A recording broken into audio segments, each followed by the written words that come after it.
Em, Hari ini bagian kelima dari seri kita The Law, How He Loves. Jadi aku percaya hukum adalah menyatakan juga betapa Tuhan mengasihi kita. Jadi ini sesuatu yang saya pelajari cukup terlambat sebenarnya. Saya dulu berpikir orang tua saya kasih banyak peraturan karena mereka rese atau nggak bisa lihat orang seneng, atau kalau aku dulu sering marah kan bilang gini, kayak nggak pernah muda aja loh gitu. Aku selalu berpikir kayak gitu, tapi ternyata lewat hukum, peraturan, dan larangan yang dikasih sama orang tua, aku bisa justru menyadari betapa mereka mengasihi aku, sangat mengasihi. Makanya seri ini dibuat untuk bukan hanya membuat kita kembali untuk hidup sesuai dengan hukumnya Tuhan, tapi lebih ke apa ya, meyakinkan diri kita bahwa hukum ini dikasih buat kebaikan kita, bukan karena dia nggak pengen, dia nggak suka melihat kita apa bebas gitu. Sebenarnya hanya orang bebas yang bisa taat, hanya orang bebas yang bisa percaya bahwa semua hukum yang Tuhan kasih itu buat kebaikan kita sendiri dan buat kemuliaan Dia. Hari ini bagian kelima, kita ke Keluaran 20 ayat mulai 12. Hari ini cuma satu ayat, tapi aku coba bahas secara nggak ruwet-ruwet amat. Sebenarnya ini, oh ya, aku ingetin juga ini bagi hukum pertama yang di 10 hukum Taurat ini hukum pertama yang mengatur hubungan antara sesama manusia. Jadi hukum Taurat dibagi dalam dua bagian. Sebenarnya makanya disebutnya dua loh batu itu. Aku nggak tahu pembagiannya 1, 4, 5, 10 atau bukan, tapi kayaknya iya. Karena dikasih dua loh itu bukan karena nggak muat. Karena nggak muat, fontnya bisa dikecilin ya kan. Dibagi dua karena itu. Kasihlah Tuhan Allahmu dengan segenapmu dan kasihlah sesamamu seperti dirimu sendiri. Dan perintah pertama yang berkaitan dengan kasihlah sesama adalah lucu. Dari semua perintah, yang utama adalah hormati orang tua. Itu perintah pertama, yang utama, hubungan antar manusia. Jadi nampaknya itu salah satu hubungan yang paling penting di bumi, paling penting. Oke. Keluaran 20 ayat 12 dibilang, hormatilah ayah dan ibumu supaya lanjut umurmu di tanah yang diberikan Tuhan Allahmu kepadamu. Ingat kata-katanya bukan taati atau patuhi, tapi hormati. Karena di dalam kata hormat terkandung ketaatan. Ketaatan membuktikan seberapa kita menghormati orang tua kita. Ya kan, hormati ayah dan ibumu ada di Ulangan 5. Slideku boleh, ada di Ulangan 5 ayat 16 karena namanya ulangan jadi diulang lagi. Matius 15 ayat 4, Matius 19 ayat 19, berarti sepanjang perjalanan Yesus ngajar dia ngomong itu 2 kali. Saking pentingnya. Dia pernah ngebahas itu sampai 2 kali, 15 4, 19 Markus 7 10, 10 19, artinya benar-benar di Matius dan Markus dua-dua di kedua Injil itu dicatat Yesus pernah 2 kali addressing tentang hormati ayah dan ibu. Di Lukas 18 ayat 20, bahkan sang dokter pun, sang tabib pun Lukas mencatat juga Yesus pernah membahas tentang hal ini.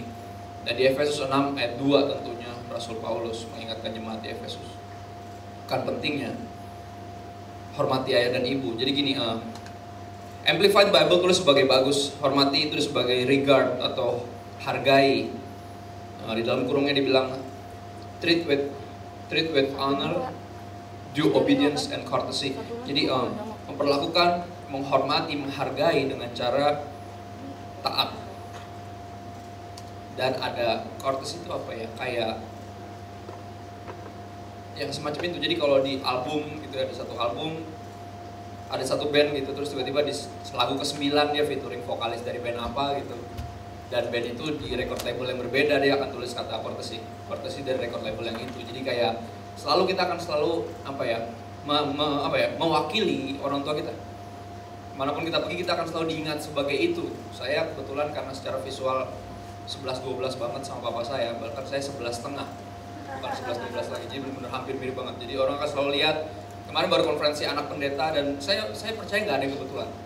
Di sana bawa bapaknya seminar sendiri, anak-anaknya diajak semua dari seluruh Indonesia, dari berbagai aliran Pentakosta, jadi bukan cuma GBI.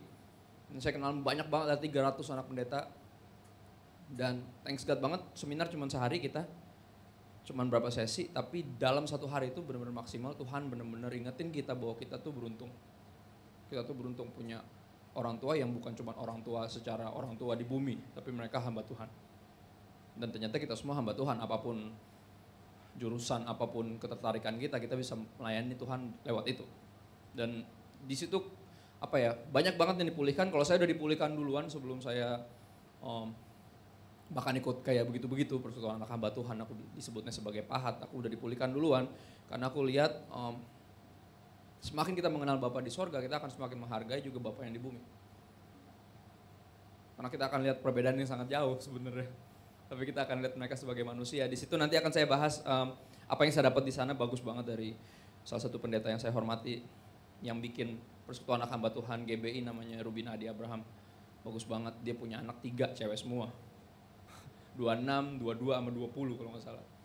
Dan itu keren banget, pokoknya ntar aku share dikit apa yang aku dapat di sana. Di sesi pertama yang menurutku cocoknya jadi sesi terakhir sebenarnya. Sesi pamungkas. Oke.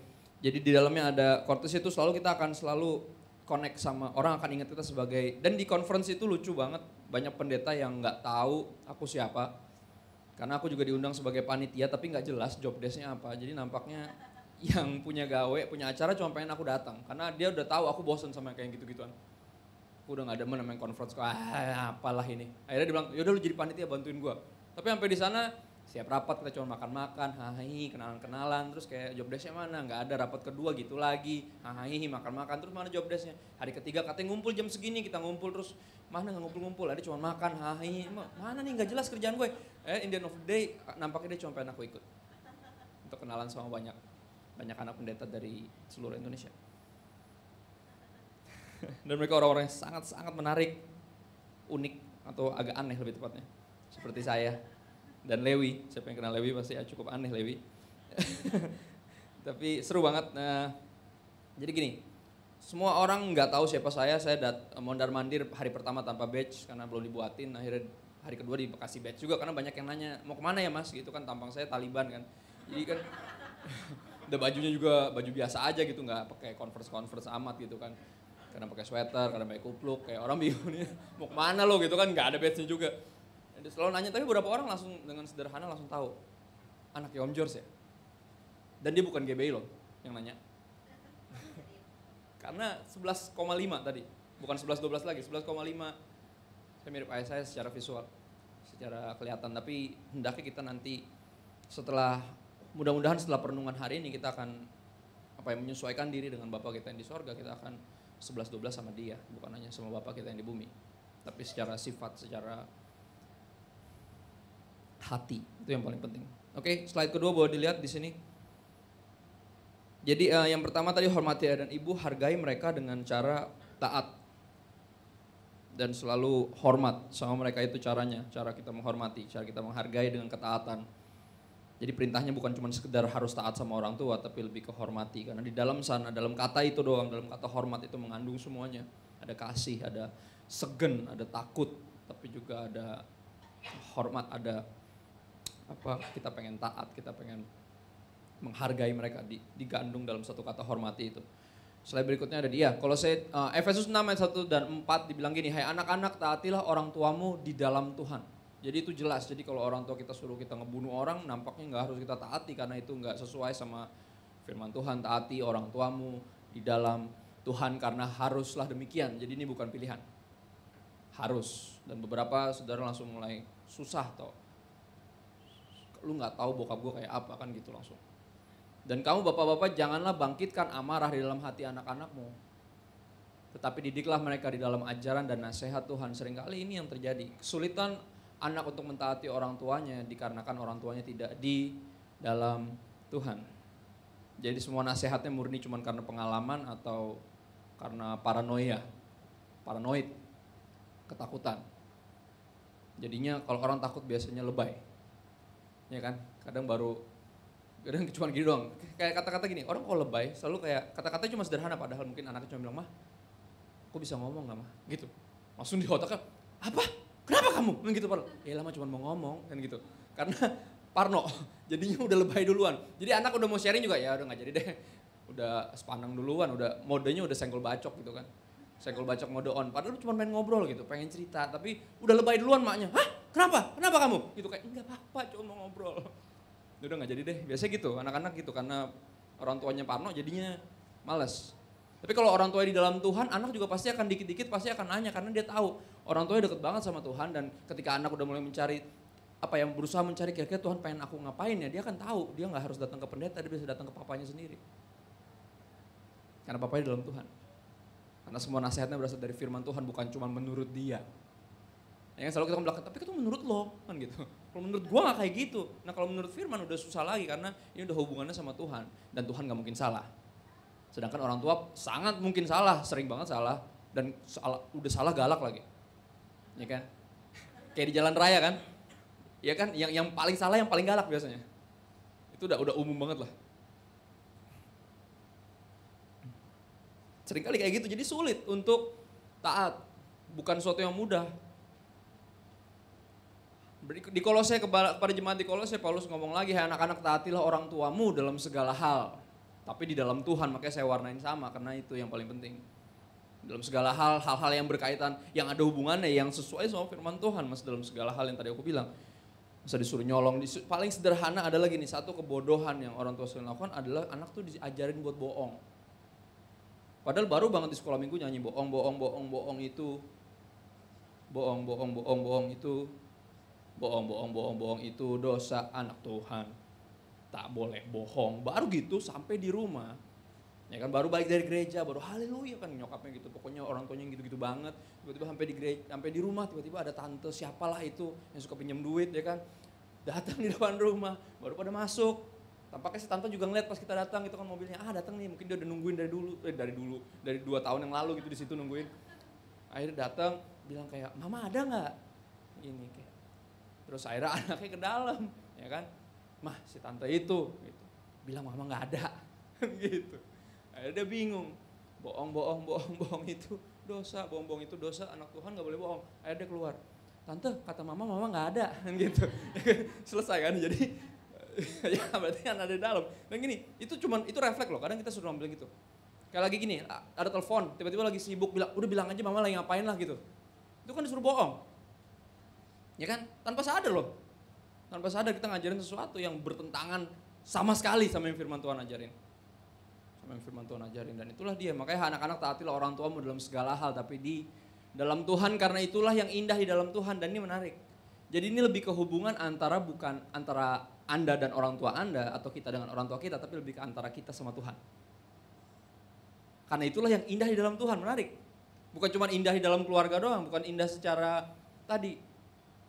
secara manusiawi indah bahwa ketika anak menghormati orang tuanya, tapi itu yang indah di dalam Tuhan, ini lebih ke hubungan antara kita sama Tuhan. Jadi sekacrut apapun, ada yang gak ngerti kacrut bisa tanya sebelahnya. Oke. Seculun apapun orang tua kita, kasar kayak gitu, bisa bilang, karena gini, aku tahu dari semua anak youth yang aku pegang, 85% dari broken home, aku tahu mereka yang gak punya respect sama sekali sama orang tuanya, karena nampaknya orang tuanya gak bertingkah kayak orang tua, cuman tua secara umur aja. Ini kan aku punya gini, sorry tapi kayak ngegosip, tapi aku gak bakal sebutin nama dan siapa. Aku punya satu temen yang orang tuanya dikenal sebagai pendoa, dan tapi dia gini, orang tuanya tuh udah kayak dalam proses nggak jelas mau cerai atau enggak, jadi kayak hubungannya udah nggak jelas papa mamanya. Anaknya tuh anaknya kerja rajin banget sambil ribet, tapi gini selalu orang tuanya tuh kayak mamanya tuh kayak punya pacar lagi gitu yang muda gitu. Dan selalu kayak tiba-tiba anaknya tuh bisa datang pulang dengan takut gitu, takut nih mak gua ngapain lagi gitu. Karena nyokap bisa tiba-tiba pinjem duit nggak jelas dari siapa, terus tagihannya datang ke anaknya. Tau nggak, itu kan kayak punya anak ABG, tau nggak? Pas datang pulang lo bisa ngapain lo kan gitu kan? Kenapa datang bareng polisi kan gitu? Kayak orang tua yang punya anak ABG kan was-wasnya gitu. Ini kebalik, anaknya yang was-was. Itu kan udah somplak banget dunia ini kan, udah kebalik gitu. Yang mana gitu. Bayangin punya nyokap kayak gitu coba. Kita datang selalu pulang dengan kekhawatiran, dia minjem duit sama siapa lagi nih? Dia bohongin siapa lagi nih? Atau dia bawa siapa lagi ke rumah nih? Kayak udah kebalik gitu. Aku tahu, aku nggak muluk. Emang nggak semua orang tua kasarnya layak dihormatin secara kelayakan. Tapi ini lagi aku bilang, kita bilang ini lebih ke hubungan antara kita sama Tuhan. Dibandingin hubungan kita secara manusia atau kehormatan kita secara manusia atau secara moral benar, tapi ini lebih ke hubungan kita sama Tuhan. Lebih ke respon itu. Hai bapak-bapak, janganlah sakiti hati anakmu. Ya kan sulit, kenapa? Karena kecenderungannya selalu gitu. Bangkitkan amarah dalam hati yang membuat sakit hati, kan 2 ayat ini sebenarnya mirip. Supaya jangan tawar hati. Orang kalau udah tawar hati udah susah. Dan kebanyakan anak-anak tuh sulit karena udah gitu, udah tawar hati. Dan nggak juga bukan hanya anak yang jemaat biasa, anak pendeta apalagi. Tingkah lakunya lebih ajaib-ajaib lagi, apalagi kalau udah tawar hati, buset, udah susah banget.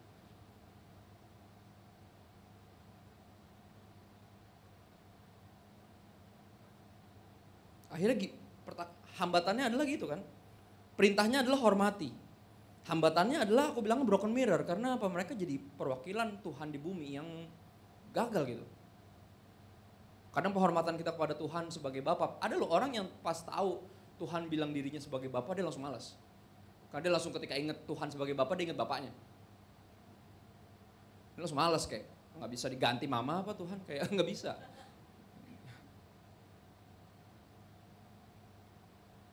Gini, Om Rubin kemarin bagian satu hal yang menarik banget, dia bilang fase hidup semua anak akan selalu kayak gini. Akan ada momen di mana mereka sampai umur berapa berpikir orang tuanya adalah Tuhan. Artinya pasti semua yang dia bilang benar, apapun dia bilang akan kita turutin karena kita taunya dia Tuhan, dia sempurna. Dan ada fase yang kedua yang paling bahaya, kita akan mulai berpikir sebagai anak bahwa orang tua kita adalah setan. Jadi apapun yang dia bilang itu pasti salah. Karena kita udah mulai tahu beberapa yang dia bilang itu bohong. Ya kan? Berapa dia bilang bohong? Bobo, Nina, bobo ya? Nina bobo. Kalau tidak bobo, digigit nyamuk. Padahal kalau bobo digigit nyamuk juga. Ntar dia Nina pada umur berapa akhirnya bangun, kok gue tidur digigit nyamuk juga nih bentol-bentol. Berarti dia bohong sama ini kayak gitu. Pokoknya kita kan selalu bikin, aku bilang namanya pakai fear tactics. Aku bilangnya takut-takutin dan kebohongan biasanya yang dipakai. Kalau kamu nggak makan nanti nasinya nangis, yang gitu-gitu kayak adalah pokoknya yang aneh-aneh. Akan ada era di mana mereka udah tahu bahwa mereka dibohongin selama ini dan akhirnya setelah itu jadi mereka mulai meragukan nih bener nggak sih nih orang nih kayak nyuruh yang aneh-aneh. Akhirnya apa? Di fase itu akan selalu berpikir apapun yang orang tua bilang atau lakukan akan selalu dilihat salah dan mereka akan dilihat sebagai setan. Tapi nanti ketika udah dewasa, lagi saya bilang dewasa nggak ada hubungannya sama umur. Ketika anak udah dewasa, kedewasaan beranjak cepat ketika seorang anak punya anak. Dan mereka akan mulai melihat orang tua sebagai manusia. Yang seharusnya. Dulu Tuhan terlalu tinggi, terus setan terlalu rendah, terus sekarang sebenarnya manusia. Dan hari ini aku berdoa biar kita bisa lihat orang tua sebagai manusia. Dan melihat Tuhan sebagai Tuhan. Dan Tuhan sebagai Bapa, itu yang paling penting. Karena kalau enggak jadi sulit perenungan kita hari ini kalau kita selalu ingat bapak kita yang tukang pukul, bapak kita yang tinggalin kita di usia berapa tahun, kawin sama tante siapa yang gitu-gitu. Susah banget, tapi hari ini kita akan selalu lihat ke atas sebelum lihat ke samping. Makanya kekristenan dikenal dengan logo salib yang lebih panjang ke atas daripada lebih panjang ke samping. Karena akan selalu kasihilah dulu Tuhan Allahmu, kenalilah dia dulu baru kita bisa mengasihi dan peduli sama yang sekeliling. Ada perintah yang utama, walaupun enggak ada yang lebih sama pentingnya, tapi ada yang lebih terutama itu tadi. Ke atas dulu. Berikutnya, gini. Perintahnya adalah hormati, hambatannya adalah tadi broken mirror. Jalan keluarnya gimana? Solusinya adalah sederhana. Sebagai manusia kita akan langsung cari benefitnya secara duniawi. Dan coba deh lihat slide berikutnya. Dibilang gini, supaya kamu sejahtera dan panjang umur. Itu alasannya. Jadi ada benefit duniawinya. Dan Paulus sampai bilang di Efesus 6 ayat 2-3 dibilang gini, hormatilah ayahmu dan ibumu adalah perintah pertama dari Allah dengan janji. Jadi perintah pertama dari Tuhan yang ada langsung benefitnya di ayat itu juga. Langsung dikasih tahu karena manusia kan selalu gitu, kita pengen taat kalau ada untungnya buat kita. Itu kecenderungan duniawi kita. Dan Tuhan tahu ketika perintah pertama yang mengenai hubungan antar sama manusia, dia langsung kasih janji di dalamnya. Supaya kamu sejahtera dan panjang umur. Dibilang di sini, yakni supaya engkau berbahagia dan panjang umurmu di bumi. Dengerin saudara, terima atau nggak terima?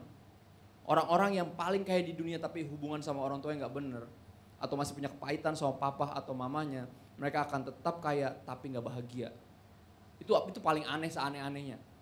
Walaupun udah terpisah puluhan tahun, ada loh orang yang nggak tahu siapa bapaknya, tapi pas udah diangkat anak sama om siapa, dia punya kecenderungan mau cari siapa bapak gue yang sebenarnya. Walaupun kalau ketemu bakal dimaki-maki. Tapi akan selalu cari, nggak tahu kenapa, tapi itu dia. Itu dia membuat janji ini jadi real gitu. Karena kita bisa terpisah puluhan tahun, sukses banget. Tapi ada rasa terlalu kayak, ada rasa yang aneh gitu di sini. Sukacitanya kalaupun ada sejahtera nggak sejahtera banget. Kalau ada berbahagia juga nggak yang gitu-gitu amat. Panjang umur tanpa kebahagiaan itu penderitaan. Percayalah. Tapi di sini janjinya bukan cuma hanya akan sejahtera atau berbahagia, bukan cuma untuk panjang umur, tapi sejahtera dan berbahagia. Dan itu dimulai dari, kadang dari kata sederhana, I forgive you. Dari kata sederhana, yang nggak semudah itu diucapkan, benar. C.S. Lewis bilang, forgiveness is a lovely idea until you have someone to forgive. Pengampunan itu ide yang menarik, ide yang indah sampai lu punya orang yang mesti lu ampunin. Kekristenan adalah, saya percayalah, kekristenan lebih dari sekedar ide-ide menarik. Pandangan-pandangan luar biasa, lebih dari itu, tapi ajakan untuk mentaatinya. Karena firman Tuhan baru powerful pas kita lakukan. Bukan hanya pas kita percaya, atau pas kita tahu, lebih parah lagi. Pas kita lakukan baru powerful. Pengampunan itu berdampak ketika kita mengampuni.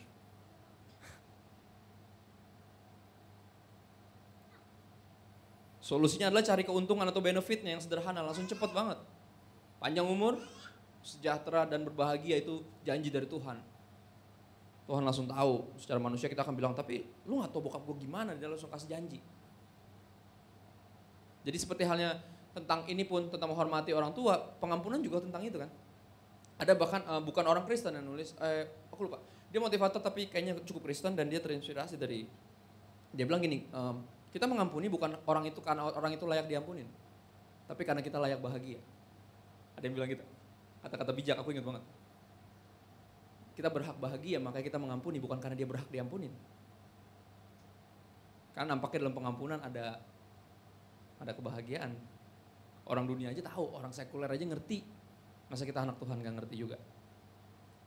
Atau lebih tepatnya, gak percaya juga sama Tuhan yang bilang ini. Dia bilangin loh. Dia bilang kalau lo hormati orang tuamu, ayah dan ibumu, kamu akan panjang umur, sejahtera dan berbahagia. Itu Tuhan yang ngomong, bukan orang yang ngomong. Berikutnya Roma, ada di situ. Slide berikutnya di Roma 1 ayat 18-32 yang saya tugaskan saudara untuk baca minggu lalu, atau kita semua baca. Dibilang di sini ada, karena mereka tidak merasa perlu untuk mengakui Allah, maka Allah menyerahkan mereka kepada pikiran-pikiran yang terkutuk, sehingga mereka melakukan apa yang tidak pantas. Dari semua list kejahatan ada satu yang masuk, tidak taat kepada orang tua masuk ke dalam kejahatan. Disejajarkan dengan pembunuhan, disejajarkan dengan perzinahan, disejajarkan dengan dosa apapun, karena makanya di 10 perintah Allah ada hormati ayah dan ibumu. Tidak taat kepada orang tua masuk di sana, dan semua kita pernah pasti di level tertentu tidak taat kepada orang tua kita. Setiap orang yang melakukan hal-hal demikian dan hukumannya sama, semua dosa hukumannya sama. Setiap orang yang melakukan hal-hal demikian atau setiap orang yang tidak taat kepada orang tuanya patut dihukum mati, dan itu mengerikan. Dan ini ada di ayat Alkitab. Matius 19 ayat 19 bilang, hormatilah ayah dan ibumu dan kasihilah sama manusia seperti dirimu sendiri. Hormati ayah dan ibu sangat berkaitan dengan kenyataan ini bahwa kita mestinya mengasihi sesama seperti diri sendiri, karena orang tua kita sesama kita, maksudnya sesama manusia. Artinya apa? Mereka bukan Tuhan, apalagi bukan setan yang tadi, mereka manusia. Dan kadang pandangan pulih pengertian atau toleransi secara horizontal ya, bukan secara hubungan sama Tuhan. Toleransi untuk lebih mengerti, lebih berusaha ngertiin orang muncul ketika kita sadar bahwa mereka juga orang. Mereka juga manusia yang terbatas, yang tidak sempurna, yang punya banyak kelemahan di sana.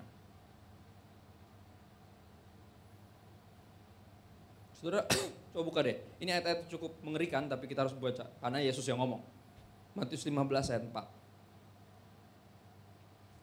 Ini ayat yang cukup mengagetkan saya. Ketika saya bertobat 2008, saya baca Alkitab sendiri dan cukup kaget banget ketika baca ayat ini. Hah, apaan nih? Gitu. Kurang kaget ya. Ayat apa ini? Gitu. Saya pikir, Yesus ngomong apa? Matius 15 ayat 4 bilang gini. Sebab Allah berfirman, hormatilah ayahmu dan ibumu. Dan lagi siapa yang mengutuki ayahnya atau ibunya pasti dihukum mati. Jadi bukan hanya harus taat. Mengutuk aja gak boleh. Gini, kadang kita taat tapi sambil mengutuk. Dalam hati tapi. Dengan muka shalom, tapi di hati sialan ya kan. Iya mah, makasih mah. Kalau di sinetron tuh udah kayak ngomong kayak gitu doang, nggak ngomong apa-apa tapi ada di dalam hatinya kayak lihat saja nanti pembalasanku gitu. Sinetron Indonesia doang kayak gitu, di luar negeri nggak ada, di sini doang. Tapi kita banyak kayak gitu kan, kita taat sih, tapi sebenarnya malas, tapi sebenarnya bahkan mengutuki dalam hati. Istriku pernah nangis gara-gara baca ayat ini.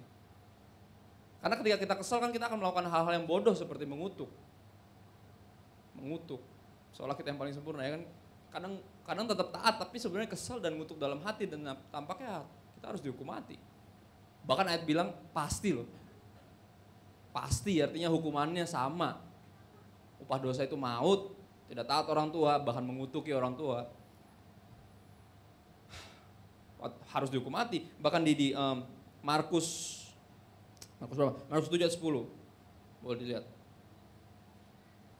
Ayat yang sama, konkordansi atau ayat paralelnya Markus 7 ayat 10, Yesus ngomong hal yang kurang lebih sama. Sebenarnya ini momen yang sama ayat 10. Karena Musa telah berkata hormatilah ayah dan ibumu, atau itu hukum Musa yang Tuhan tulis di 2 loh batu itu, dan siapa yang mengutuki ayahnya atau ibunya harus mati. Keras banget ya. Keras banget. Karena ini satu dari perintah Tuhan. Tapi orang tua nggak bisa datang serta-merta dengan kayak kamu mesti taat, itu perintah Tuhan. Nggak bisa, kita nggak bisa pakai itu buat control, pakai power kayak gitu. Nggak kayak gitu, karena hormat gini. Penghormatan itu sesuatu yang natural.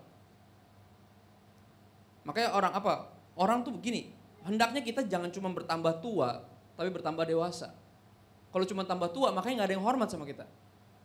Orang dihormati bukan hanya karena dia tua. Dan seorang nggak perlu nunggu tua dulu untuk dihormati. Kalau dia emang bisa dihormati, ketika dia bertanggung jawab, ketika dia bisa dihormati. Penghormatan itu sesuatu yang natural seperti halnya cinta. Dan juga pun dengan ketaatan. Sesuatu yang natural, tapi kalau natural tadi sulit, biasanya orang tua akan paksain, nih Tuhan ngomong apa nih, kan gitu. Ntar hubungan antar suami istri juga suka kayak gitu tuh. Kalau udah mulai nggak jelas tuh, kalau suaminya udah mulai tahu dia nggak layak dihormatin, tapi dia pengen istrinya hormat, kan itu perintah Tuhan, dia bawa ayat. Nggak kayak gitu caranya,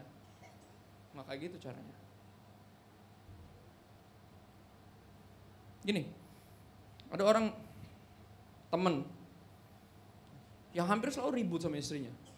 Karena dia ngerasa gini, istrinya mesti hormat sama dia. Mesti nurut apapun yang dia bilang, karena itu perintah Tuhan. Tapi aku selalu tanya, lu ngasih istri lu nggak? Ya iyalah bro, seberapa? Seperti Kristus mengasihi jemaat dan memberikan nyawanya untuk dia? Segitu nggak? Ya nggak gitu-gitu amat, tapi ya makanya nggak usah ngomong. Kan dia bilang gitu. Kasih istri lo seperti Kristus mengasihi jemaat, makanya dia akan respect, dia akan hormat. Penghormatan bukan sesuatu yang terpaksa, nggak bisa dipaksain. Gini, we know true love transforms. Cinta yang sejati mengubah. Dari kalau istri nggak hormat sama kita, pertanyaannya apakah cinta kita sejati buat dia? Karena kalau kita benar-benar sayang dia pasti berubah kan?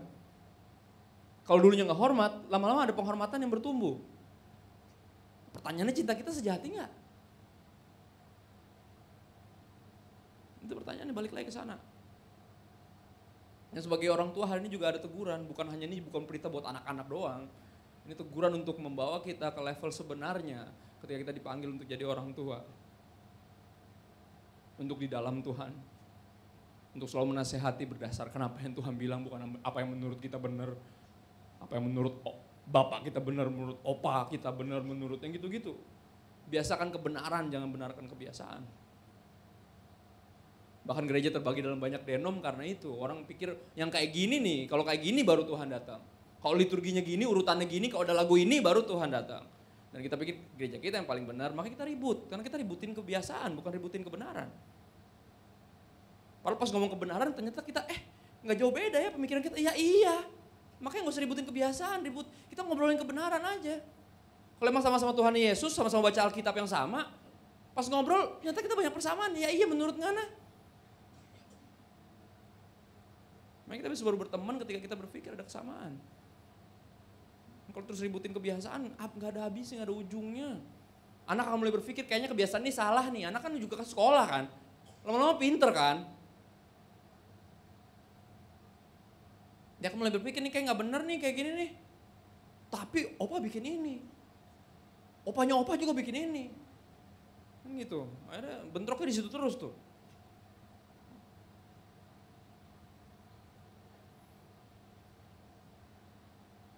Jadi esensinya adalah lebih kayak gini, lebih kayak mengasihi Tuhan dan mengasihi sesama. Di 1 Yohanes 4 ayat 20 ada di sana, slide-nya boleh. Kalau saya berkata saya mengasihi Allah, Yohanes ngomong, Yohanes dikenal sebagai murid yang paling dikasihi Yesus. Kasarnya murid favoritnya lah, dia kesayangannya, karena dia bisa dibilang di situ paling kecil.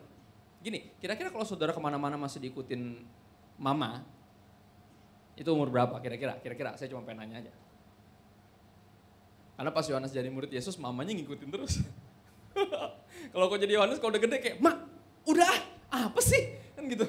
Malas banget deh kan gitu. Kan ada anak era-era tertentu umur kayak gitu, umur tertentu loh dianterin ke sekolah, mesti papa yang udah anterin dari jauh diturunin anaknya. Itu bener ada eranya. Malu kalau kemana-mana ya kan tiba-tiba udah mau makan, jam istirahat kering gitu kan, semuanya udah mulai jajan, tiba-tiba mama, Kristo kan gitu. Dari pagar masukin plastik ya kan kayak mending plastik rantang gambar Winnie the Pooh yang kayak, "Mak gue SMA mak, no." Gitu. Itu dia, tapi itu kan kasih, cuman nggak tepat tempat gitu kasihnya. Kalau sekarang enak bisa ditransfer, zaman dulu mana bisa ditransfer? Paling lewat ibu-ibu koperasi transfernya. Nih dari mama, ya tetap aja besek, walaupun bukan mama yang nganter. Sama aja malunya sama. Yohanes gini, Yohanes kemana-mana masih diikutin loh. Ingat gak ada momen dimana gini, mamanya Yohanes nih, ini main mama nih. Murid Yesus kan 12 tuh, tiba-tiba mama Yohanes bilang gini, "Yesus, kira-kira nanti bisa gak sih anak saya duduk di sebelah kanan?" Langsung semua yang 11 kayak, ya mainannya mama, gak asik. Curang banget. Ya kan, kira-kira umur berapa kira-kira? Kira-kira 10 kali. Masa 15 masih diikutin emak? Kayaknya udah enggak deh. Bisa 10 loh. Kan, makanya gak heran Yohanes baru nulis kitab umur berapa? Tahun berapa lebih tepatnya? 90. Semua yang lain nulis tahun berapa? 50, 52 paling awal Markus. Ya kan, dia 90, kenapa jauh? Masih kecil. Tapi seorang yang murid yang dikasih Yesus ngomong dengan sangat menurutku bijaksana dan aku yakin dipenuhi Roh Kudus. Dia tulis gini, kalau seorang berkata saya mengasihi Allah tetapi ia tidak mengasihi saudaranya, orang itu pendusta. Liar. Sebab orang yang tidak mengasihi saudaranya yang dilihatnya, atau aku di sini bold, sebab orang yang tidak mengasihi yang dilihatnya tidak mungkin bisa mengasihi Allah yang tidak dilihatnya. Ya kan? Bahkan penghormatan kepada orang tua lebih erat hubungannya antara hubungan kita sama Tuhan daripada hubungan kita sama dia. Karena kalau kita nggak bisa hormat sama yang kelihatan, nggak usah ngaku menghormati yang nggak kelihatan. Kalau kita nggak bisa mengasihi, menghargai yang kelihatan, nggak usah ngaku kita mengasihi dan menghargai yang nggak kelihatan.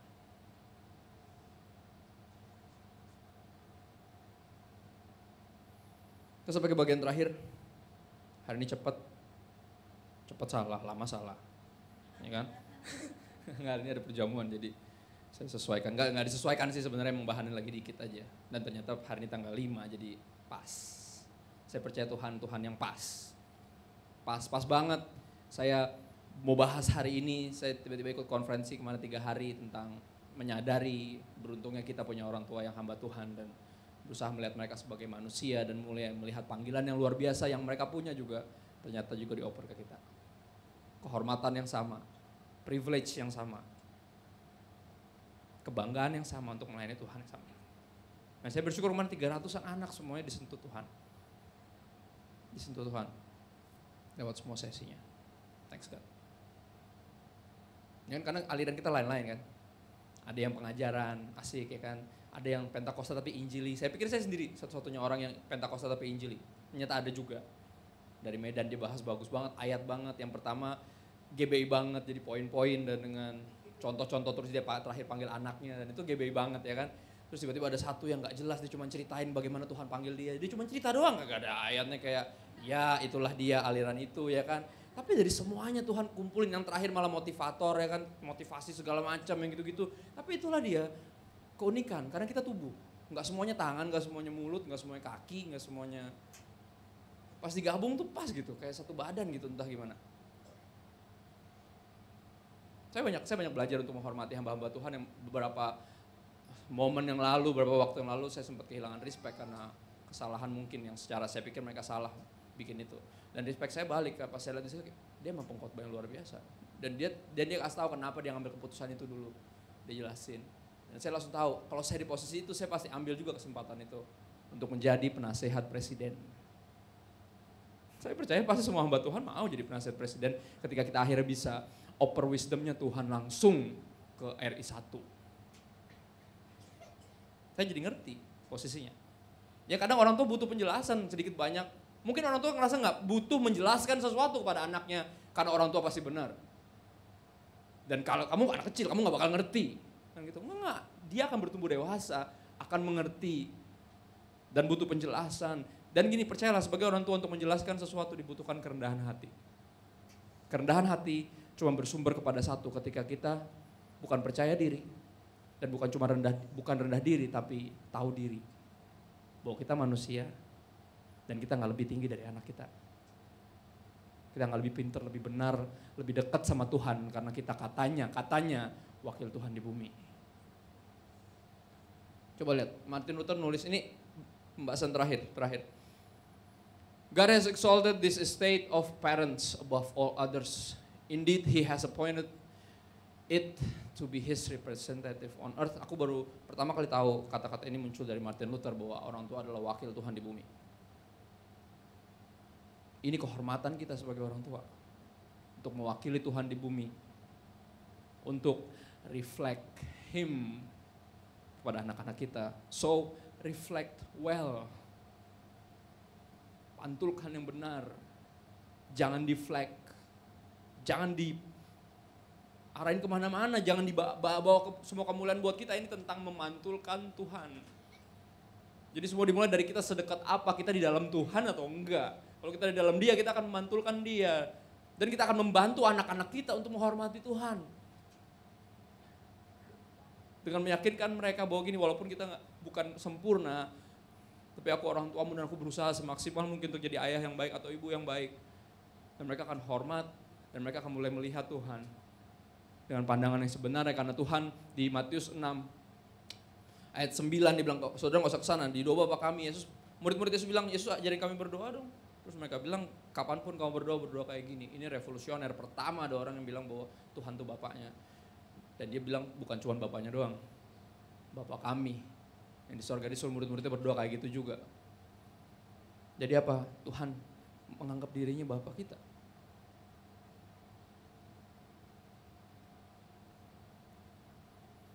Lukas 11 menjelaskan ketika ajar untuk berdoa, ketika mintalah, carilah, ketuklah.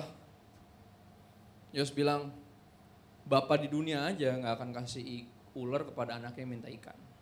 Bapa yang jahat yang di dunia aja gak akan kasih batu kepada anaknya yang minta roti. Apalagi Bapamu yang di sorga. Kalau kamu yang jahat, kalau kamu orang tua yang jahat tahu pemberian yang terbaik buat anakmu, apalagi Bapamu yang di sorga. Dia lebih tahu. Lebih tahu. Mungkin saudara akan berpikir, ya bapak lu enak toh, jelas. Nah bapak gue gak jelas. Tapi gini, percayalah, seluruh hidup adalah proses untuk membuat kita serupa sama Kristus. Dan kadang kadar sakit kita lain-lain. Ada yang sakitnya cuman ya flu-flu dikit lah, yang gimana-gimana banget. Tapi ada yang sakitnya kanker, itu kan penanganannya berbeda kan. Dan nampaknya Tuhan tahu yang terbaik yang kita butuhkan untuk memproses kita. Nah itu mesti itu dibutuhkan kerohanian tingkat tinggi untuk menyadari kedaulatan Tuhan. Banyak dari kita nggak marah sama Tuhan sih, tapi marah sama kenapa ini mesti terjadi. Kan gitu. Kita kesal sama kenyataan. Saudara mesti ngerti kenyataan itu diizinkan sama Tuhan. Kalau saudara benci kenyataan yang diizinkan terjadi, saudara benci sebenarnya atau marah sebenarnya sama yang mengizinkan kenyataan terjadi. Berapa banyak kita terjatuh dalam dosa yang itu. Kadang kata kenapa mesti diganti buat apa? Buat apa? Dan nampaknya buat apanya jelas. Inilah kehendak Allah pengudusanmu. Karena kalau gak kudus gak bisa ngelihat Tuhan. Kalau gak kudus gak bisa masuk surga. Maka dia bukan cuma kasih Roh Kudus, dia kasih pengalaman hidup, kenyataan hidup yang memproses kita. Karena gini, kita tahu orang tua gak cuma mengajar kita. Ketika kita gak bisa diajar, kita dihajar. Dan dua-duanya demi kebaikan. Kalau Bapak di dunia bisa menghajar demi kebaikan, apalagi Bapak yang di surga. Kita dihajar karena disayang. Ibrani 12. Dihajar karena disayang. Gak pernah ada kaos Kristen kayak gitu kan? Ntar saya buat, gak ada yang beli. Siapa yang mau beli kaos dihajar karena disayang? Siapa yang suka dihajar? Emang tidak mendatangkan sukacita ketika hajaran itu datang.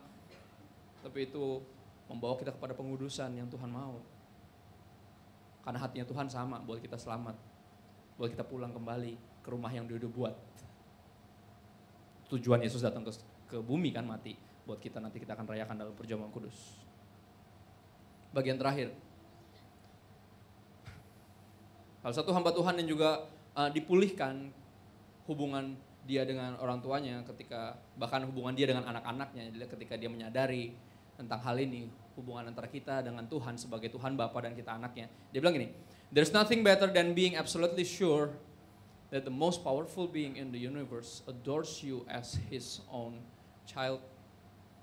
Nggak ada perasaan yang lebih baik daripada yakin sepenuhnya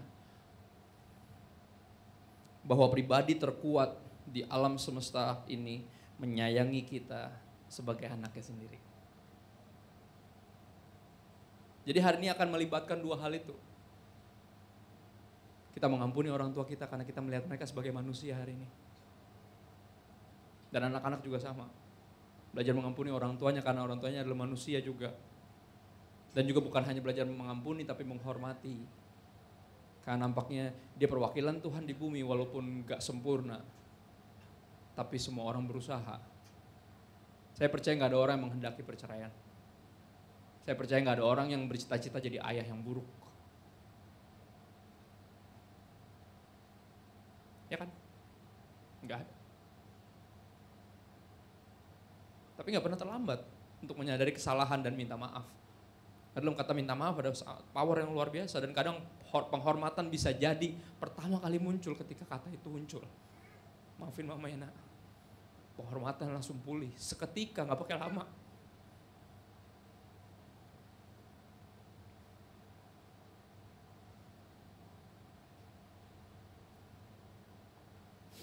Sebelum kita berdampak buat dunia ini, sebelum kita dilihat Kristen dan berbeda oleh dunia ini, kita harus terlihat Kristen dan berbeda di keluarga kita sendiri. Kalau Yesus membuat mujizat, saya percaya kita bisa bikin mujizat. Revival nggak terjadi di kota dulu, revival terjadi di rumah dulu. Bukan cuma sebelum terjadi di rumah, terjadi di hati kita dulu. Gereja kita bercita-cita punya mega influence. Mega influence dimulai dari sini. Dari sini. Makanya kayaknya nih SD banget gitu kan, dari kemarin ngebahas kata-kata Yesus, itu ngebahas Roh Kudus, sekarang ngebahas hukum Taurat, kayaknya SD banget. Enggak, ini dasar, fondasi, di sinilah, di kebenaran-kebenaran inilah kita bangun seluruh hidup kita.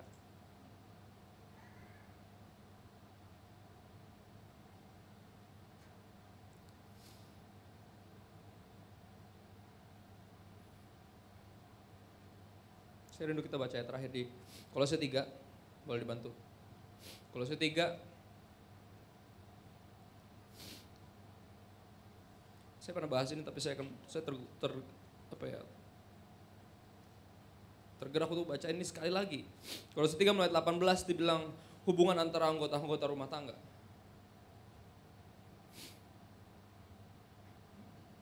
Saya akan fokus di ayat 20. Kolose 3 ayat 20, "Hai anak-anak, taatilah orang tuamu dalam segala hal karena itulah yang indah di dalam Tuhan." Ayat 23 bilang gini, "Apapun juga yang kamu perbuatlah dengan segenap hatimu seperti untuk Tuhan dan bukan untuk manusia." Kalau saudara masih rasa perintah ini sebagai pemaksaan dari Tuhan, kita harus berdoa untuk bisa memahami perintah ini. Dan hari ini usaha usaha terbaik saya untuk berusaha meyakinkan kita semua bahwa perintah Tuhan dikasih bukan demi kebaikan kita, perintah Tuhan dikasih. Seperti hal minggu lalu, hari Sabat, manusia nggak diciptain buat hari Sabat, tapi hari Sabat buat manusia. Hari ini pun sama. Ketika Tuhan suruh kita menghormati orang tua kita, menghormati itu bukan tanpa alasan. Tanpa alasan, karena dia menghendaki, percayalah saudara, selain kekudusan yang dia kehendaki dari kita, dia menghendaki kebahagiaan. Bahagia, itu yang dia mau. Dan orang bahagia ketika hubungannya pulih pertama sama Tuhan. Karena semua dimulai dari sana. Apapun yang kamu perbuat, perbuatlah dengan segenap hati seperti buat Tuhan. Kalaupun mau taat sama orang tua, kalaupun mau hormat sama mereka, dan itu terpaksa pun, kita mesti melatih hati kita, meyakinkan diri kita, berusaha menyelidiki kenapa banget sih dia pengen kita menghormati orang tua kita.